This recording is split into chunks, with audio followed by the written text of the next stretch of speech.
नमस्कार, मी विदुला.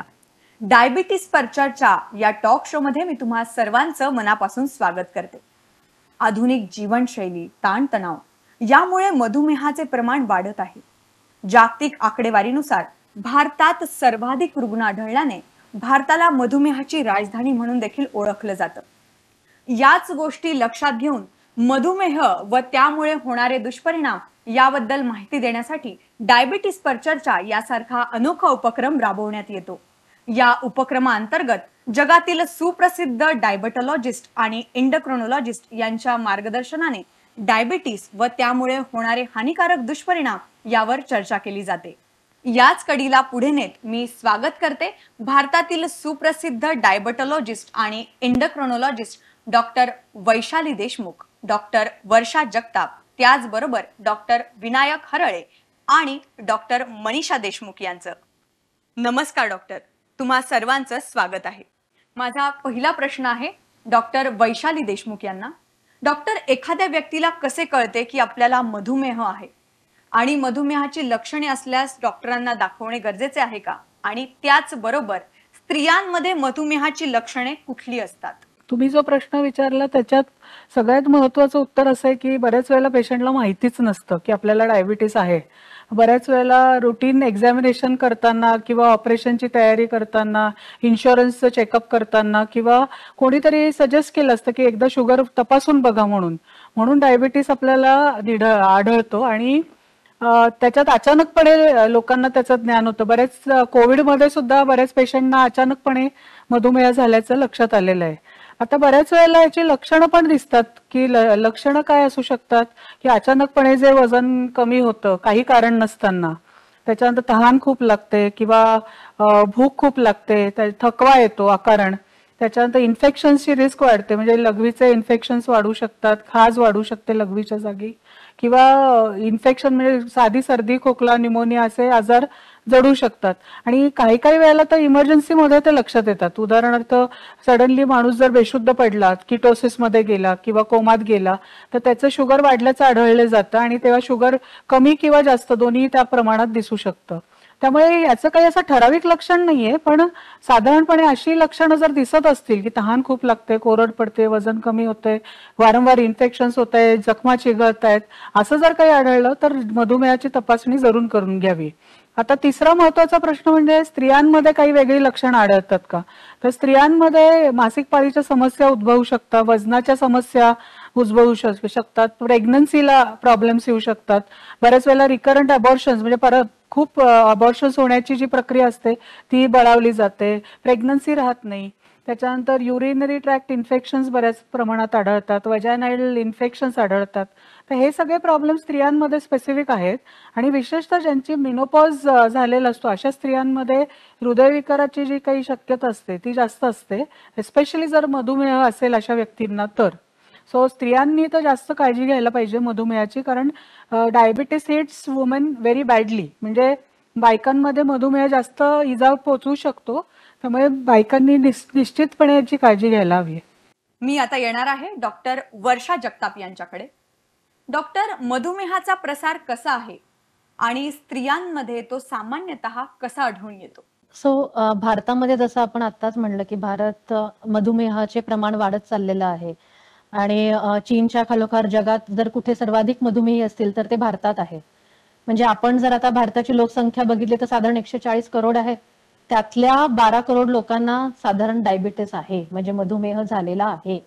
म्हणजे आता गेल्या वर्षीच 2023 मध्ये ICMR स्वतःचा एक शोध निबंध प्रकाशित केलेला आहे आणि त्यात भारतातील सगळ्या राज्यात मधुमेहाचं प्रमाण किती आहे हे अभ्यासलेलं आहे. तर त्यावरून असं लक्षात येतं की जवळजवळ म्हणजे 25 ते 30% लोकांची साखर वाढलेली आहे. मग त्यातल्या 25 ते 30% लोकांमधील 10 ते 12% मधुमेह आहे, उरलेल्या 15% लोकांना काठावरचा मधुमेह आहे, म्हणजे ज्याला आपण प्री डायबिटीस असं म्हणू, आणि फक्त 70% लोकांची शुगर ऍक्च्युली नॉर्मल आहे. आणि प्रश्न असा आहे की ह्या सगळ्या 30% लोकांना याच्याबद्दल माहिती आहे असं पण नाही. म्हणजे जवळजवळ ज्यांना मधुमेह असतो त्याच्यापैकी 30% लोकांना आपल्याला मधुमेह आहे हेच माहिती नसतं, कारण त्यांनी कधी रक्तातली साखर स्वतःची तपासलेलीच नसते. आता स्त्रियांबद्दल जर बोलायचं झालं तर पुरुषांमध्ये आणि स्त्रियांमध्ये मधुमेहाचं जे प्रमाण आहे ते साधारण सेम आहे. दोघांमध्ये विशेष काही फरक नाही. म्हणजे स्त्रियांमध्ये सुद्धा पुरुषांइतकाच मधुमेह दिसला जातो. असं काही नाहीये की स्त्रियांमध्ये ते प्रमाण कमी अधिक किंवा काय आहे. थोडं ग्रामीण आणि शहरी भागात थोडं ते फरक आहे की शहरी भागातले जवळजवळ तिघांमधल्या एकाला मधुमेह किंवा काठावरचा मधुमेह आहे, आणि तेच जर आपण ग्रामीण भागात बघायला गेलं तर चौघांमधल्या एकाला काठावरचा मधुमेह किंवा मधुमेह आहे. आता मी येणार आहे डॉक्टर विनायक हरळ यांच्याकडे. डॉक्टर, टाईप 1 आणि टाईप 2 मधुमेहातील फरक तुम्ही कसा स्पष्ट कराल? तर यासाठी थोडक्यात आपल्याला मधुमेह म्हणजे काय हे पहिले कळलं पाहिजे. तर मधुमेह होतं म्हणजे काय होतं की आपली रक्तातली साखर एका ठराविक नंबरपेक्षा जास्त गेली, म्हणजे उपाशीपोटी साखर 125 पेक्षा जास्त किंवा जेवणानंतरची 200 पेक्षा जास्त किंवा एक 3 महिन्याचा ऍव्हरेज शुगर 6.5% पेक्षा जास्त झाला की त्याला आपण मधुमेह झाला असं म्हणतो. तर त्यामध्ये होतं काय, आपण जे काही अन्न पदार्थ खातो तर त्याचं रक्तामध्ये ग्लुकोजमध्ये त्याचं कन्व्हर्जन होत असतं आणि ती ग्लुकोज जी आहे ती पेशींच्या आतमध्ये जायला पाहिजे की जेणेकरून त्याच्यामधून आपल्याला एनर्जी भेटेल आणि त्याचं मेटाबॉलिझम होईल. तर ही ग्लुकोज सेलमध्ये जाण्यासाठी आपल्याला इन्शुलिन नावाचं एक हॉर्मोन लागतं. तर ते इन्शुलिनचं जे सिक्रेशन असतं ते बनण्याचे ते स्वादुपिंड म्हणजेच पॅन्क्रियाज मधून ते बनत असतं.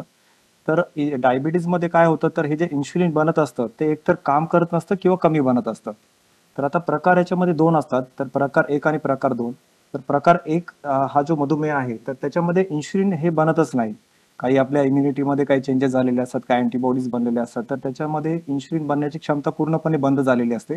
आणि प्रकार 2 हा जो प्रकार आहे जो जास्त कॉमन आहे, तर त्यामध्ये इन्शुलिन बनत असतं पण ते काम नीट करत नसतं, त्याला आपण इन्शुलिन रेजिस्टन्स म्हणतो.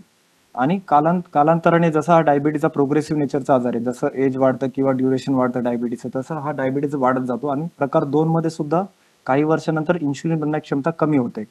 तर याच्यामुळं याची ट्रीटमेंट जी असते ती प्रकार 1 मध्ये आपण बघितलं की त्याच्यामध्ये इन्शुलिन बनतच नाही पहिल्या दिवसापासून, त्यामुळे याची ट्रीटमेंट जी आहे ती ही फक्त इन्शुलिन आहे. म्हणून याला पूर्वी इन्शुलिन डिपेंडंट डायबिटीज असंही म्हणत होतो आम्ही. त्यामुळे अशा पेशंट्सला आपल्याला दिवसातनं 4 वेळा इन्शुलिन द्यावं लागतं. आणि जे प्रकार 2 आहेत त्यांना आपल्याला सुरुवातीला काही गोळ्या औषधं देऊन काही वर्षानंतर जर शुगर नियंत्रणात नाही आली तर आपल्याला इन्शुलिनची मदत लागते. आणि प्रकार 1 हा मधुमेह हा लहान मुलांमध्ये दिसतो. वयवर्ष 5 ते 15 या वयात तो कॉमनली आपल्याला डायग्नोज होतो. आणि प्रकार 2 हा ॲडल्ट्समध्ये होतो, मोठ्या माणसांमध्ये.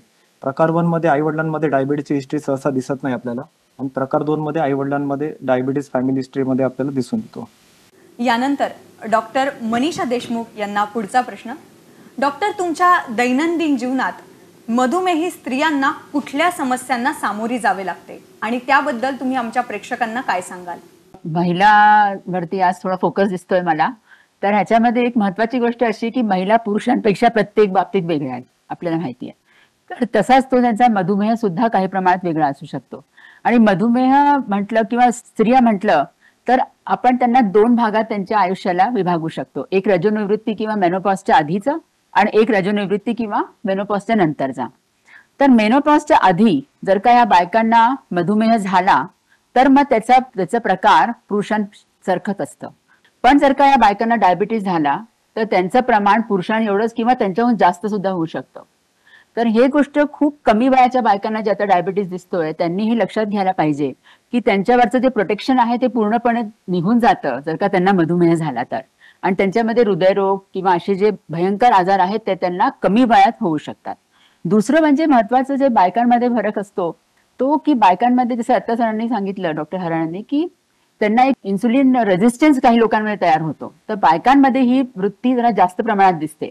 एक तर पहिली गोष्ट म्हणजे वजनाकडे फारसं लक्ष देत नाही. मग प्रेग्नन्सीमध्ये परत वाढलेलं वजन असतं तेव्हा पण त्यांना प्रेग्नन्सी ही कंडिशनच असते ज्याच्यामध्ये त्यांना इन्सुलिन जास्त प्रमाणात तयार होतो आणि इन्सुलिन रेझिस्टन्स पण येतो. तर त्या ऑलरेडी ते थोड्या प्री डायबेटिक स्टेटमध्ये बऱ्याचशा बायका गेलेल्या असतात. आणि जर का तुम्ही प्रेग्नन्सी नंतर वजनावरती लक्ष दिलं नाही, आहारावर लक्ष दिलं नाही, व्यायाम केला नाही तर तुम्ही खूपच लवकर डायबिटीज तुम्हाला होऊ शकतो. तिसरी गोष्ट जी आता आपण बघितलीच की युरिनरी इन्फेक्शन त्यांच्यामध्ये जास्त होऊ शकतात. योनी मार्गाचे इन्फेक्शन्स किंवा पांढरं पाणी जाणे, कंड सुटणे, खाज येणे आणि त्याच्यामुळे डिप्रेशन, हे सगळे प्रॉब्लेम जेव्हा बायकांना होतात जेव्हा त्यांना खूप गोष्टी करायच्या असतात, परिवाराकरता त्यांना फॅमिली करता टाइम द्यायचा असतो आणि त्याच्याबरोबर त्यांची ही आजारपण त्यांच्यावर आली तर डिप्रेशन खूप प्रमाणात बायकांमध्ये दिसून येतं. तर त्यामुळं ह्या सगळ्यांमुळे परत ते सगळं एक विशेष सायकलमध्ये ते जातात आणि त्यांचा डायबिटीज बळावतो, त्यांचे हृदयरोग बळावतो आणि ओव्हरऑल त्यांची तब्येत खूपच ढासळते. त्यामुळं बायकांनी स्पेशली एक मध्यमवयीन किंवा 30 नंतर आपल्या शुगरकडे स्पेशल लक्ष देणं खूप गरजेचं आहे. आता मी येणार आहे डॉक्टर वैशाली देशमुख यांच्याकडे.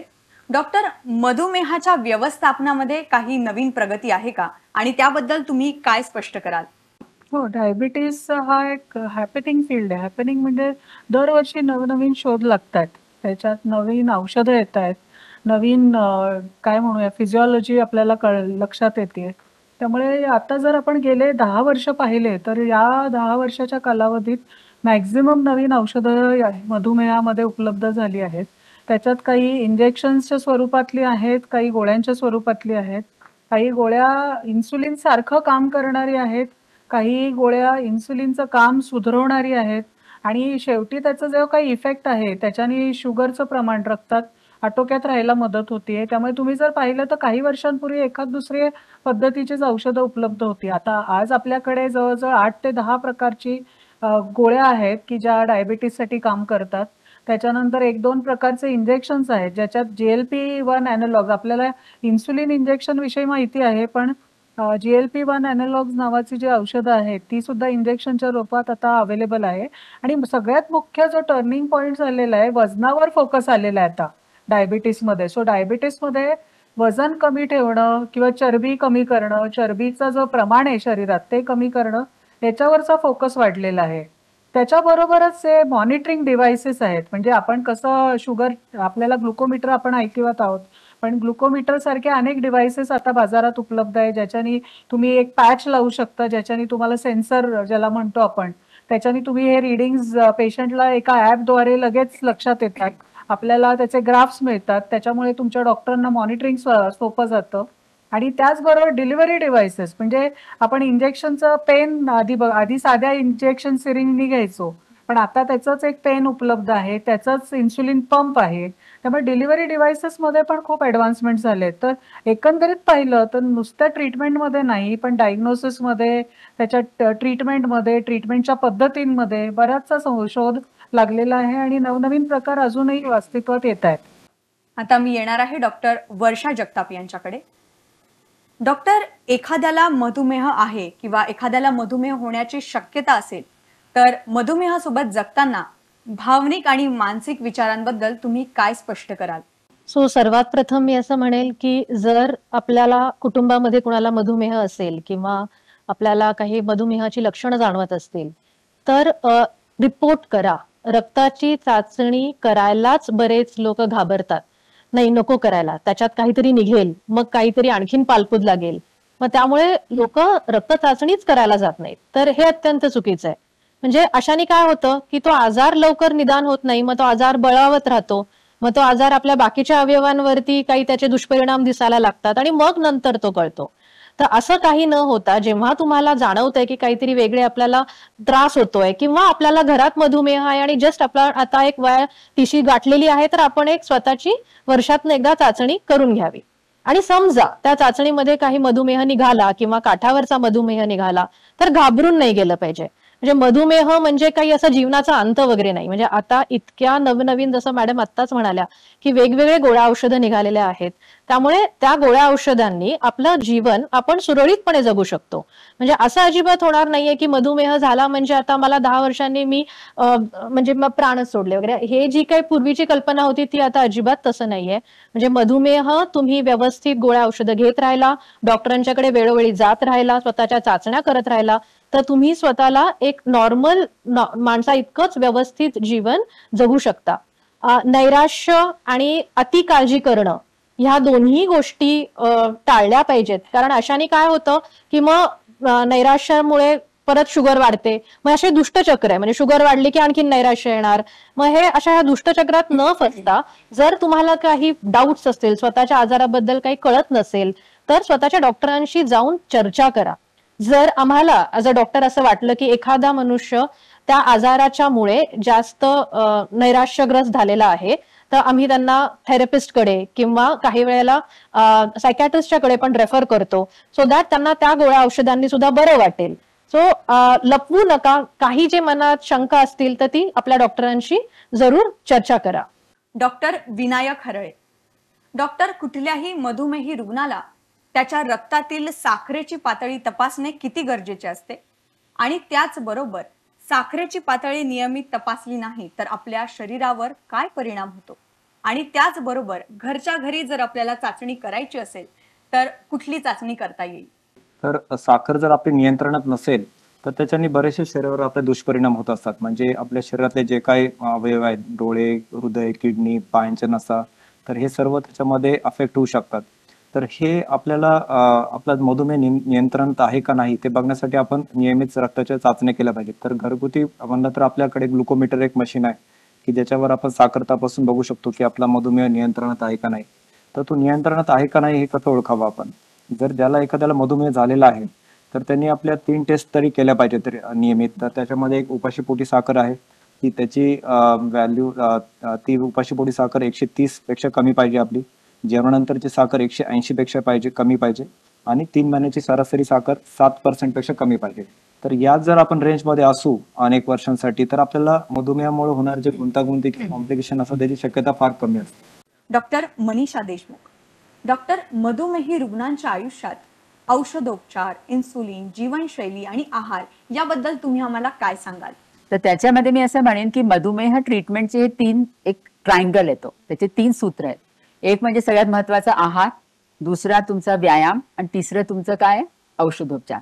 तर त्याच्यात काय असतं की तुम्ही प्रत्येक गोष्टीवरती इक्वल लक्ष द्यायला पाहिजे. ह्याच्यामध्ये काय झालंय की तुमचं काही प्रमाणात अनुवांशिकता आणि काही प्रमाणात तुमचं आहार विहार, तुमचा व्यायाम, तुमचं जीवनशैली ह्याच्यावरती ते डिपेंडेंट आहे की तुमचा मधुमेह किती प्रमाणात कसा वाढणार आहे. तर त्या केसमध्ये तुमचं जे अवस्था आहे आता मधुमेहाची, समजा तुम्ही त्या काठावर आहात, तुमचं HbA1c 6%, 6.5 आहे, तर तुम्ही जास्तीत जास्त तुमचा जो जोर पाहिजे तो तुमचा व्यायामावर आणि आहारावर पाहिजे. जर का तुमचं जास्त प्रमाणात वाढलेलं आहे, तुमचं कुठलं ऑपरेशन आहे, तर ऑब्व्हियसली तुम्हाला औषधं घ्यायची गरज आहे तेव्हा. पण नाहीतर प्रत्येक माणसाने जास्तीत जास्त लक्ष आपल्या आहारावर द्यायला पाहिजे. आणि प्रत्येकाबद्दल मी एक 2 लाईन सांगणार आहे की आहारामध्ये फक्त मी कमी खातोय, मी तर काहीच खात नाही, फक्त पोळी भाजी खातो, ह्यात काहीच अर्थ नाहीये. तुम्ही काय घटक खाताय, काय खाताय ऍक्च्युली, त्याच्यावरती डिपेंडंट आहे की तुमचा मधुमेह कशा पद्धतीने मॅनेज होणार आहे. त्यामुळे प्रथिनांचं प्रमाण, प्रोटीन, कार्बोहायड्रेट, फॅट्स ह्याचं प्रमाण तुम्हाला एका डॉक्टरशी किंवा आहार तज्ञाशी बोलून व्यवस्थित तुम्ही ते विचार करून खायला पाहिजे. नुसतं कमी खाणं हे त्याचं उत्तर नाहीये. दुसरी गोष्ट व्यायाम. तर व्यायाम काय, मी चालतो, फक्त रोज चालतो 2-3 किलोमीटर, हा फक्त व्यायाम नाही. त्याच्यामध्ये पण तुम्हाला काही ताकदीचे व्यायाम किंवा स्ट्रेंथ ट्रेनिंग हे अतिशय महत्वाचं आहे. डॉक्टर, तुम्ही सर्वांनी दिलेली माहिती खूप महत्वपूर्ण आहे. नक्कीच आमच्या प्रेक्षकांना याचा फायदा होईल. पण जाण्यापूर्वी मी तुम्हाला प्रत्येकाला एक विनंती करेल की आपण आमच्या प्रेक्षकांना संदेशपूर्व माहिती द्यावी. डॉक्टर वैशाली देशमुख, पंचसूत्री लक्षात ठेवा. 5 गोष्टी प्रत्येक मधुमेह पेशंटनी लक्षात काय ठेवायच्या? आपली झोप व्यवस्थित पाहिजे, आपला व्यायाम रेग्युलर पाहिजे, आपलं खाण्यापिण्याची पथ्य पाळली गेली पाहिजे, एकदा तरी डायटिशियनची व्हिजिट आपण करणं अपेक्षित आहे. त्याच्यानंतर कुठलंही ॲडिक्शन हे डायबिटीससाठी घातक आहे. मग दारू असो, सिगरेट असो, अति खाणं असो, तर कुठलंही ॲडिक्शन नको. इनफॅक्ट सोशल मीडियाचं ॲडिक्शन आता बऱ्याच प्रमाणात आढळतंय, तेही नको. आणि 5वी महत्वाची गोष्ट म्हणजे मानसिकता ही तणावपूर्ण न ठेवता जीवनशैली ही रिलॅक्स राहिली पाहिजे. त्याचबरोबर डॉक्टर वर्षा जगताप, महत्वाची गोष्ट मी असं सांगेल की आता तुम्हाला डायबिटीस झाला तर पुढच्या जनरेशनची म्हणजे तुमच्या पुढच्या पिढीची काळजी तुम्ही घ्यायला हवी. म्हणजे त्यांना चांगल्या सवयी लावा, त्यांना घरी पॅकेट मधल्या गोष्टी घरात आणणं थांबवा, मैद्याचे पदार्थ टाळा, साखर, तेल, मीठ या तिन्ही गोष्टी नियमित म्हणजे कमी प्रमाणात घ्यायला हव्यात, त्याचं अतिसेवन करू नये. डॉक्टर विनायक हरळे, डायबिटीज हा थोडा प्रोग्रेसिव्ह नेचरचा आजार आहे. म्हणजे आपलं जसं वय वाढतं किंवा डायबिटीजचं ड्युरेशन वाढतं तसं कदाचित बऱ्याच टाईप 2 डायबिटीज पेशंटला इन्शुलिनची गरज लागते. पण ज्यावेळेस आम्ही सांगतो पेशंटला की इन्शुलिन तुम्हाला आता लागेल, तर त्यावेळेस पेशंटला असं वाटतं की आता सगळं संपलं आपलं. तर असं अजिबात घाबरण्याची गरज नाहीये. तुम्ही इन्शुलिनला ऍक्सेप्ट करा. ही एक जस्ट ट्रीटमेंट पद्धती आहे. ही काय आमच्याकडून धमकी नाही की आता तू व्यायाम नाही केला की तुम्हाला इन्शुलिन लागेल, तर असं काहीच नसतं. ही एक नॅचरल कोर्सच आहे हा डिसीजचा आणि बऱ्याच वेळेस इन्शुलिन लागतं आपल्याला, तर ते तुम्ही घेण्यासाठी घाबरू नका. त्याचे वेगवेगळे प्रकार उपलब्ध असतात, त्याची डॉक्टरांकडनं माहिती करून घ्या. त्याच्यानुसार शुगर कशी आपली नियंत्रणात ठेवायची, शुगर कशी चेक करायची.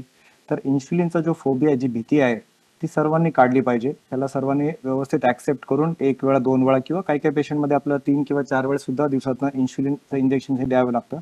तर ते तुम्ही ऍक्सेप्ट करा. डॉक्टर मनीषा देशमुख. जर का तुम्ही तुमच्या मधुमेहाची नीट काळजी घेतली नाही, शुगर कंट्रोल ठेवली नाही, व्यायाम केला नाही, आहारावर लक्ष नाही, तर तुमचं शरीर आतून पोखरून जातं आणि त्याचा पाया जो आहे तो एकदम कमकुवत होऊन जातो. त्यामुळे तुम्ही कुठल्याही प्रकारच्या आजाराला मग तो साधा सर्दी खोकला असू दे, जुलाब असू देत किंवा कोविड सारखा आजार असू दे, तुमचं शरीर लगेच कोलमडून पडतं. तर तुम्हाला पाया भक्कम ठेवायचा आहे आणि त्याकरता व्यवस्थित आपला डायबिटीज कंट्रोलमध्ये ठेवा. जर का तो काठावर आहे तर त्याला घालवायचा प्रयत्न करा. मधुमेहावरील विशेष माहितीसाठी मी तुम्हा सर्व डॉक्टरांचे खूप खूप आभारी आहे. आजच्या कार्यक्रमात एवढंच. प्रत्येक रोगाचा उपचार हा योग्य माहितीनेच होतो. आम्हाला आशा आहे की तुम्हाला योग्य माहिती मिळाली असेल. अधिक माहितीसाठी तुम्ही आमच्या डायबिटीस परिचर्चा या फेसबुक पेजला भेट देऊ शकता. त्याचबरोबर डायबिटीस परिचर्चा या आमच्या YouTube, Instagram आणि ट्विटर पेजलाही भेट द्यायला विसरू नका. आजच्या कार्यक्रमात एवढंच. पुन्हा भेटू नवीन चर्चेसह. तोपर्यंत स्वस्थ रहा, काळजी घ्या. धन्यवाद.